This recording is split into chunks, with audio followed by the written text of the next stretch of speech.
धन के 3 प्रयोग होते हैं। धन के 3 प्रयोग होते हैं: भोग, दान, नाश।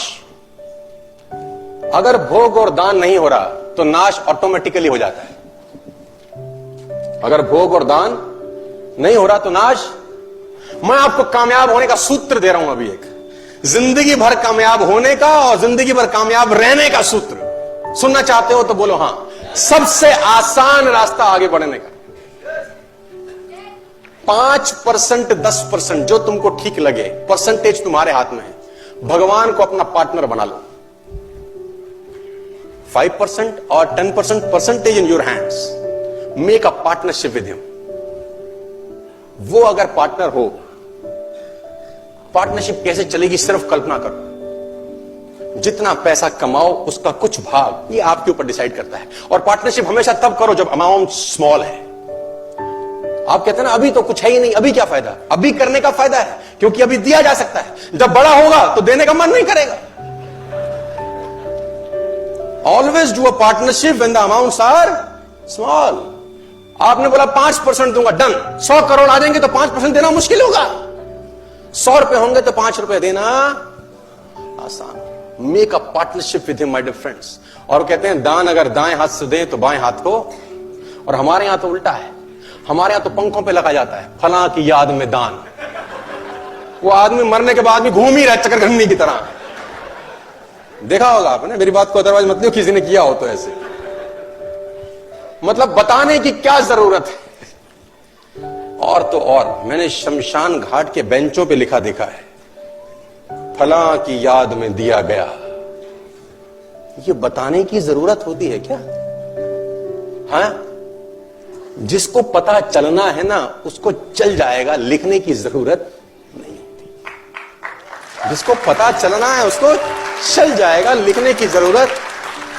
5% 10% चूज योर परसेंटेज टुडे और बी अ पार्टनर ऑफ जो भी पैसा है।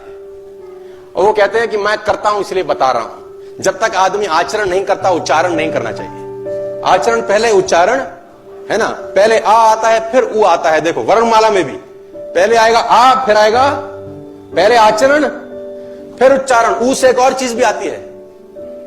कुछ लोग उच्चारण पहले करते हैं, आचरण तो साला।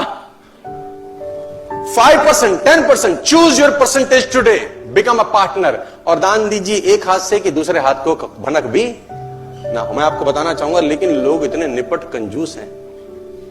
मुल्ला नसरुद्दीन को एक रात कुछ लोगों ने घर दबोचा, पीछे पिस्टल लगा दी। मुल्ला नसरुद्दीन को एक रात कुछ लोगों ने घर दबोचा और पीछे पिस्टल लगा, जो है निकाल दे वरना जान से जाएगा। मुल्ला ने पीछे मुड़ के देखा, बोला थोड़ी देर सोचने दो। वो लोग भी चौंके, ऐसा आदमी पहली बार मिला, जिंदगी दांव पे लगी है, ऐसे में कौन सोचने की बात करता है। मुल्ला बोला मैं बिना सोचे कोई काम नहीं करता, मैं धर्म ज्ञानी हूं, ब्रह्म ज्ञान जानता हूं। ऐसे बिना सोचे समझे। कुछ देर मुल्ला ने आंख बंद करी, आंख खोली, बोला अच्छा तुम गोली मारो। यह आदमी और चौंका, बोला पागल है क्या, थोड़े से पैसों के लिए अपने मुल्ला ने बोला देखो मैं ब्रह्म ज्ञानी आदमी हूं, पैसा रखा है बुढ़ापे के लिए।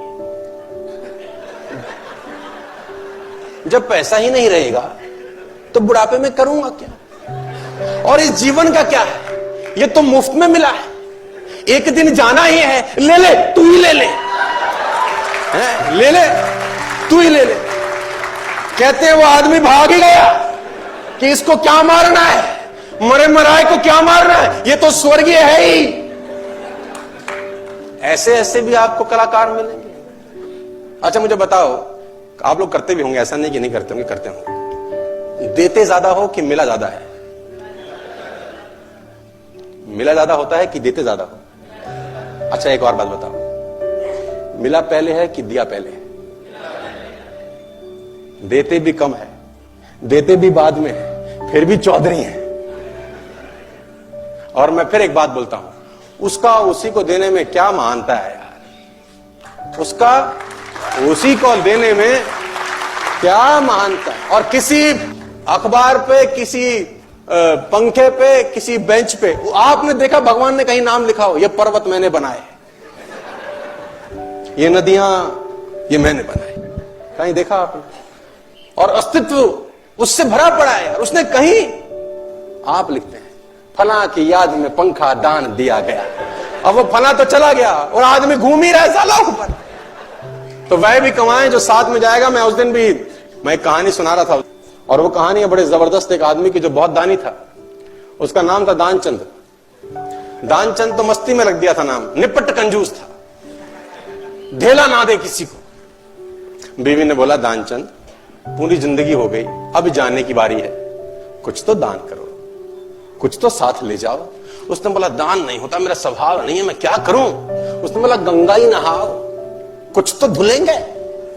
तो घर से 12 किलोमीटर दूर गंगा जी। उसने बोला चलो गंगा जी नहाने में कौन सा पैसा लगता है। पैदल पैदल गया 12 किलोमीटर, क्योंकि ऑटो करूंगा तो। गंगा जी पहुंचा। अब बोला वहां घाट पे जाऊंगा तो पंडा मिलेंगे, वो मांगेंगे। वो मैंने मुर्दा घाट गया कि वहां तो साला कोई झंझट नहीं, इतना कंजूस। अब कहते हैं कि भगवान को मस्ती सूझी। भगवान ने कहा ऐसा आदमी नहीं देखा। अब वो जैसे डुबकी मारने अंदर झुका, भगवान पंडा का रूप बना के सामने प्रकट हो गए। जैसे ही बाहर निकला, भगवान ने कहा जजमान की जय हो। उसने बोला तुम कौन हो? बोले हम पंडा हैं, बड़े संतोषी ब्राह्मण हैं। वैसे तो यहां कभी कभी आते हैं, तुम्हारे ऐसा भी कोई ना कोई कभी ना कभी आता है, साल साल भर का खाना दे जाता है। उसने बोला साल भर का? हम तो नहीं दे सकते। बोला महीने का दे दो। बोला हम तो एक दिन का भी नहीं दे सकते। तो भगवान ने बोला कुछ तो देना पड़ेगा, पंडा बन के आए थे। बोले कुछ तो। उसने बोला चलो एक धेला देते हैं तुमको। उस जमाने में चलता था धेला। भगवान ने बोला चल तू धेला ही दे। बोला वो भी अभी नहीं है, उधार ले लो। भगवान ने बोला चल उधार ही टेक तो। उसने बोला उधार है, फिर कभी देंगे। तो बोला ठीक है। गया वापस 12 किलोमीटर, थका हारा। 12 गया था, 12 आया, थका हाया आया, घर में आके सो गया। थोड़ी देर बाद घर का दरवाजा खटखटाया। जजमान की जय हो। बीवी ने दरवाजा खोला, देखा तो वही पंडा। बोला हाँ। बोला वो आपके पति देव ने कुछ उधार लिया है, वो लेने आए। पत्नी ने आदमी को जगाया, जागो, किसी पंडा को कुछ कहने को दे आए थे? बोले हाँ। बोला आ गई हैं बाहर। बोले जाके कह दो कि उनका तबीयत खराब है। अब कंजूसी देखो। अब वो जाके बोली उनकी तबीयत बहुत खराब है। अब पंडा ने बोला वो हमारे जजमान है, जब तक तबीयत ठीक नहीं होती हम यहीं रहेंगे। तुम खाने वाने का सामान बना दो हमको, हमें कोई तकलीफ नहीं। वो तो बैठ ही गया चौकड़ी मार के। अब बीवी फिर अंदर गई, बोली वो तो बैठ ही गए हैं। उसने बोला जाके कह दो कि मर गए। अभी आई रोती रोती, तो गुजर गए, अभी मर गए, उनका तो अंतकाल हो गया। इसने बोला जजमान गुजर गए? बोला हाँ। बोला तुम कहां गांव में जाके अकेली औरत खबर करोगी, हम खुद ही खबर कर देते हैं। बाहर गए और जब तक तो वो रोती तब तक तो बताए सबको कि दानचंद गुजर गया। धीरे धीरे धीरे भीड़ इकट्ठी होनी शुरू हो गई। धीरे धीरे धीरे भीड़ इकट्ठी होगी, दानचंद के घर में इकट्ठे हो गए। अब दानचंद को बांध लिया, ले जाने की बारी। अब वो बीवी रोवे, ये मरे नहीं है। लोगों ने बोला ये तुम्हारा मोह है, ऐसा तुम्हारा मोह है, सबको होता है। और वो कमबख्त भी बंध गया, सांस रोके बैठा है। अब उसको ले जाने लगे, राम नाम सत्य है, और वो भी चल पड़ा। इतना निपट कंजूस, चिता पे रख दिया। भगवान ने बोला दुनिया हमसे हारती है, हम इससे हार गए। भगवान ने बोला ये मर जाएगा साला, कुछ देगा नहीं। भगवान ने बोला हम जजमान के कान में कुछ कहना चाहते हैं। लोगों ने बोला कह दो महाराज, अब तो बस तैयारी है। भगवान ने उसके कान में बोला आया हूं बैकुंठ से, तुझ संग नाता जोड़। मैं बैकुंठ से आया हूं, तेरे संग नाता हमने जोड़ा है, हम भगवान है, आंखें खोल। इसको लगा अरे वाह वाह, तो खुद भगवान आ गए हैं। जैसी आंखें खोली, देखा सामने वही पंडा, फिर आंखें बंद कर ली। भगवान ने बोला भाई तू मांग ले, क्या मांगता है, तेरे से कुछ मांगने नहीं आए। इसने बोला हमको कुछ नहीं चाहिए, बस धेला छोड़ दो और जाओ। तो इतना कंजूस,